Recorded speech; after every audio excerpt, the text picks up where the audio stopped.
மனித பாடல்.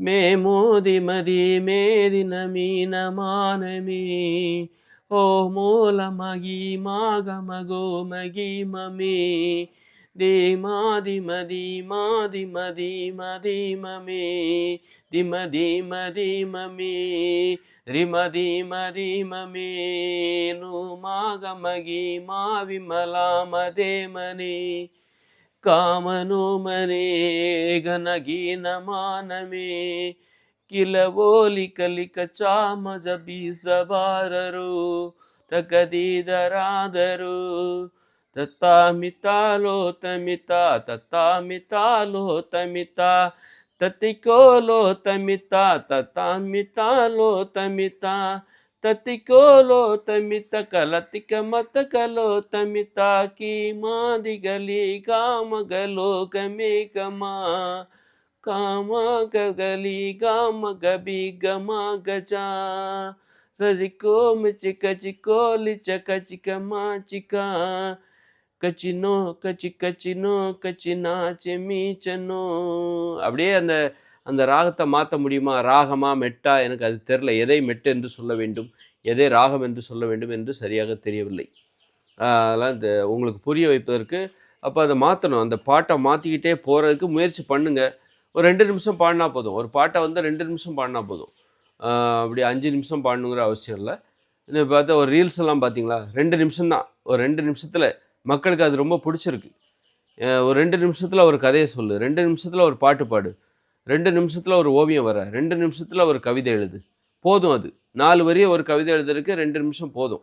இந்த மாதிரி ஒரு 2 நிமிஷத்தில் முடி. ஏன்னா நிறைய வேலைகள் இருக்குது நமக்கு. ஒரு மனிதர் வந்து நிறைய வேலைகள், டெய்லி விளையாடணும், ஆடணும், பாடணும். அதுபோல் ஒரு டான்ஸாக டெய்லி 10 நிமிஷம் ஆடு. ஆடணும், பாடணும், ஓவியம் வரையணும், கவிதை எழுதணும், எல்லாமே நம்ம ஒவ்வொரு நாளில் பண்ணியிருக்கணும். ஒவ்வொரு நாளில் தினமும் ஓவியம் வரையணும். ஒரு 2 நிமிஷத்தில் வரைஞ்சி முடிச்சிரு. அது ஒரு தரையில் கூட நீ வரையலாம், ஒரு கள்ளியில் கள்ளி செடியில் வரையலாம், ஒரு இலையில் வரையலாம்.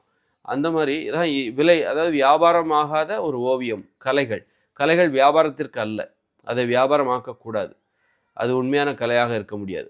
ஏன்னா கலைங்கிறது வந்து ஏன் வந்து வியாபாரம் பண்ணும்போது அது மற்றவங்களுடைய விருப்பத்துக்கு நீ போயிடுவ. உனக்கு என்ன பிடிக்குதோ அதைத்தான் நீ பண்ணணும். கலைகளில் நீ உண்மையாக இருக்கணும், உனக்கு உண்மையாக இருக்கணும், மற்றவங்களுக்கு உண்மையாக இருக்கக்கூடாது.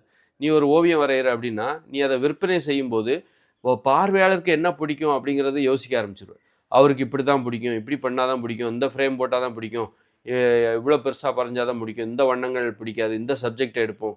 ஒரு திரைப்பட இயக்குனர் என்ன பண்ணுவார், இந்த மக்களுக்கு என்ன பிடிக்கும் அப்படின்ட்டு எடுக்க ஆரம்பிச்சிடுவார். அவருக்கு என்ன பிடிக்கும் அப்படிங்கிறது அவருக்கு கடைசியில் தெரியாமலே போயிடும். அப்போ நான் வந்து ஒரு ஓவியம் கலைகள்னு வரும்போதாவது எனக்காக நான் இருக்கிறேனே. இப்போ நான் ஒருத்தர்கிட்ட பேசுகிறேன்னு வச்சுக்கோங்களேன். அப்போ அவருக்கு புரிகிற மாதிரி பேசணும், அவருக்கு பிடிக்கிற மாதிரி பேசணும். நான் வந்து ஒரு சின்ன பையன்கிட்ட பேசுகிறேன் அப்படின்னா அவனுக்கு பிடிக்கிற மாதிரி பேசணும், அவனுக்கு புரிகிற மாதிரி பேசணும், அவனுக்கு எது தேவையோ அதைத்தான் பேசணும். அப்போ அவனுக்கு தகுந்த மாதிரி நான் என்னை மாற்றிக்கிட்டு அப்போ தான் அவன் என்ன கேட்பான், தொடர்ந்து கேட்பான். ஆனால் ஒரு ஓவியம் கலைகள்லாம் பார்த்திங்கன்னா இந்த இடத்துலையாவது நானாக இருக்கிறேனே. மற்ற எல்லா விஷயத்துலையும் பார்த்தா மற்றவங்களுக்காக தான் நம்ம மாறுறோம், மற்றவங்களுக்காக மாற வேண்டியிருக்கு. ஒருவருக்காக நம்ம மாற வேண்டியிருக்கு. ஆனால் ஓவியத்திலே அது ஒரு கலைகள்லையாவது நாமளாக இருக்கலாமே. எதுக்கு இந்த இடத்துலையும் நான் மற்றவங்கள ஆராய்ச்சி ஏன் பண்ணுறேன்? அவங்களுக்கு என்ன பிடிக்கும், அவங்களுக்கு இந்த பாட்டு பிடிக்காது, அவங்களுக்கு பாட்டு பாடுறதே பிடிக்காது, சிலருக்கு பாட்டு பாட அப்போ அந்த இடத்துல நம்ம பாடாமல் போய்டும். இப்படி தான் நம்ம பாடாமல் போய்ட்டோம். அதனால் கலைகள்னு வரும்போது பிறரை ஆராய்ச்சி செய்யாதீங்க. உங்களுக்கு என்ன பிடிக்குமோ, உங்களுக்கு என்ன வருதோ அதை வரைங்க, அதை கவிதையாக எழுதுங்க, அதை ஓவியமாக வரைங்க, அதை வந்து பாடுங்க. உங்களுக்கு என்ன வருதோ அதை மட்டுமே பாடுங்க. மற்றவங்களுக்கு என்ன பிடிக்குதோ பிடிக்கலையோ அதை பற்றி கவலையே இல்லை. அந்த மாதிரி நீங்களாக இருந்து மற்றவங்கள சந்தோஷப்படுத்த முடியும்.